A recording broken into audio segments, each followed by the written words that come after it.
Just look at me now. Just look at me now. Just look at me now. Rise up on me, take a look at me now. Just look at me now. What's the point of looking? Just look at me now. Rise up on me, take a look at me now. Takes on the strike. Kwakye!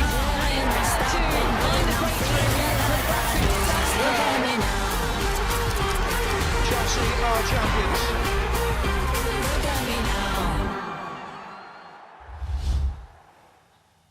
Welcome. Well, if your Sunday evening is incomplete without some football highlights, then worry no more, as we've got plenty of Barclays Women's Super League action to get through. Here's what's coming up on the Women's Football Show. Old Trafford was the host of centre stage as the Reds and Blues battled it out in Manchester. Brighton, fresh from their shock victory over Manchester City last weekend, had Arsenal next on their hit list. And Emma Hayes returned to Stamford Bridge for the first time since her decision to move stateside at the end of the season. She hoped her team could overcome Liverpool. All of that plus the best of the 3 remaining fixtures from the WSL. And here with me to cast their expert eye across all the action, 2 former defenders in Gilly, Flaherty and Fern, Whelan. And we start the show with the Manchester derby. United headed into this tie yet to taste defeat this campaign, whilst the Blues had lost their last 2 league matches. But it was the pride of a city that was at stake. We shall expect entertainment. It's derby day. It's derby day.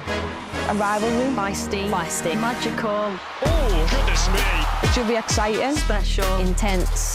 Oh, my goodness me. How about that? Intense. Competitive. Physical. My word. A clear red card. Garcia! Passionate. Good goals. Teasing cross. It's in. Incredible. Something special. Manchester is red. Manchester is blue. Manchester is red. Manchester is blue. Manchester is red. Of course, blue.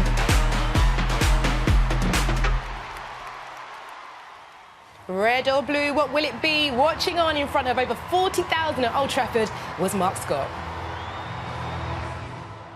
Well, there is just one change to the Manchester United side, who beat West Ham in their last game. Nisa Nelson comes in for Miyazawa in midfield. Gareth Taylor has made 3 changes to the side, who lost to Brighton in their last game. The big news that England centre-half Alex Greenwood starts after recovering from concussion. England teammate Lauren Hemp also returns up front. Leila Ouahabi starts in the defence. Morgan, Blackstad and Fowler are the trio who make way.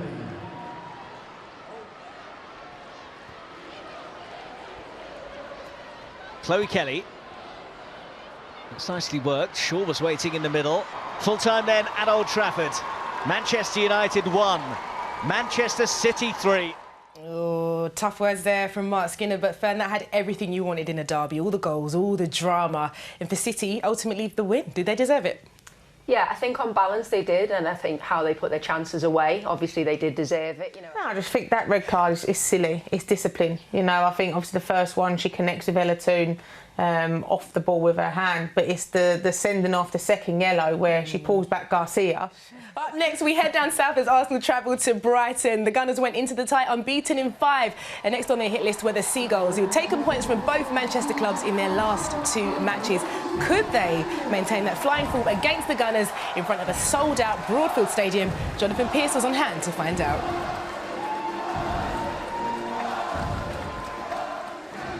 Well, Brighton make 1 change to the team that sensationally won at Manchester City.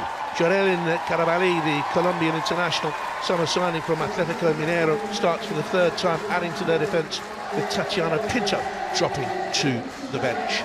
Beth Mead gets her first league start since rupturing a cruciate ligament exactly a year ago today. Joelle Maritz plays the 250th match of her club career, with Katie McCabe shuffling from right back to left back, and Stenebak Stenius comes in for Frida Marlin.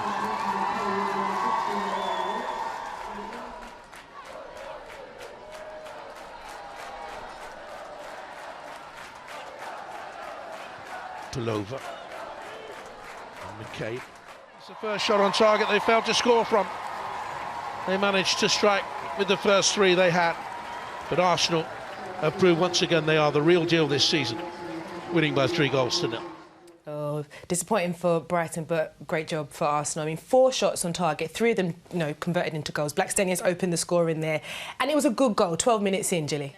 Stamford Bridge, though, is our next stop as Chelsea look to maintain their unbeaten start of the season, following the announcement earlier this week that boss Emma Hayes will take the reins of the US women's national team at the end of the season. They played host to Liverpool.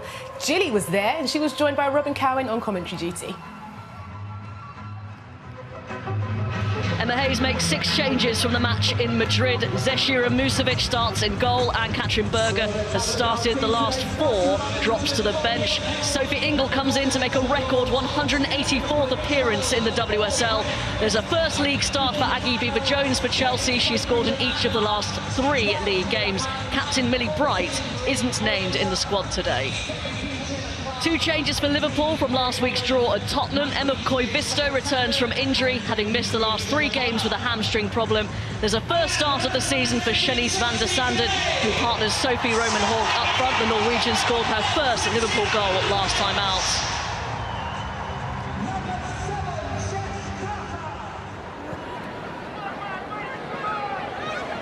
On miscommunication, James had made the run.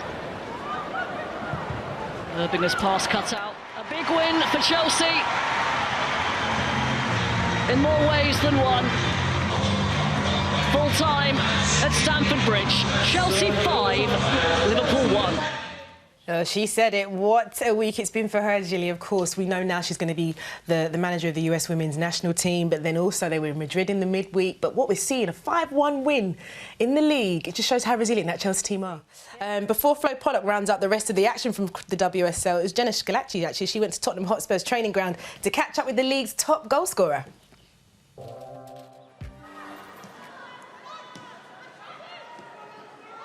Leicester City had lost all 4 of their Barclays WSL matches against Tottenham, but Sam Tierney saw her effort rattle the woodwork. The points shared on an entertaining afternoon at the King Power. Everton may have lost their last 3 Barclays WSL home games, but they got off to the perfect start over the onrushing Brosnan to level at 2-2 and deny the Toffees a first home win of the season. Aston Villa put an end to their 5-match losing streak in the Barclays WSL last time out. And then seconds before the final whistle, West Ham almost snatched a point and would have done it if not for a valiant goal line clearance from substitute Lucy Staniforth. Lots to get through there, but 2-2 for Villa. Important for them to kind of maintain momentum, I should say. But what we have seen, West Ham, only 1 win so far, Gilly, and that was back in October. Is the pressure now on Rhian Skinner, maybe? But let's see how all of that affects the Barclays Women's Super League table. Chelsea are the only unbeaten side to remain so far this season. They are 3 points clear of Arsenal, who are in second. Man City climbed from 6th to complete the top 3, while Manchester United and Tottenham sit equal on points. Aston Villa's win means they've climbed up to 9th. West Ham and Bristol City are equal on points at the bottom of the table. In the Barclays Championship today, there was a 7-goal thriller in London as Crystal Palace welcomed Southampton to Selhurst Park. Katie Wilkinson pounced on a poor defensive pass to put it on a plate from Molly Pike to open the scoring in the 13th minute. And it was Wilkinson who headed in the winner from a Lexi Lloyd-Smith cross in the 84th minute to claim all 3 points for the Saints. And elsewhere in the Championship, 2 Isabel Goodwin goals confirmed the points for Sheffield United against Watford. Lewis came from behind to beat London City Lionesses, whilst Birmingham City also claimed a home victory, and nothing could separate Charlton and Sunderland. Blackburn against Reading was postponed due to a waterlogged pitch. Well, take a look at that table then. Just 2 points separate 1st and 5th. Charlton leads Sunderland, but only on goals scored. Sheffield United wins season climb further up the table, and Lewis will hope they can start to peep further away from bottom club Watford. There's lots to look forward to on the BBC. Match of the Day Top 10 is available on the iPlayer as Gary Lineker, Micah Richards and Alan Shearer debate the best goals scored by defenders. Live commentary of the men's Euro 2024 qualifiers will be on Sounds this week, and England's trip to North Macedonia will be available from 7:45 tomorrow evening. And Wales welcome Turkey on Tuesday night. Also on the BBC, there's this.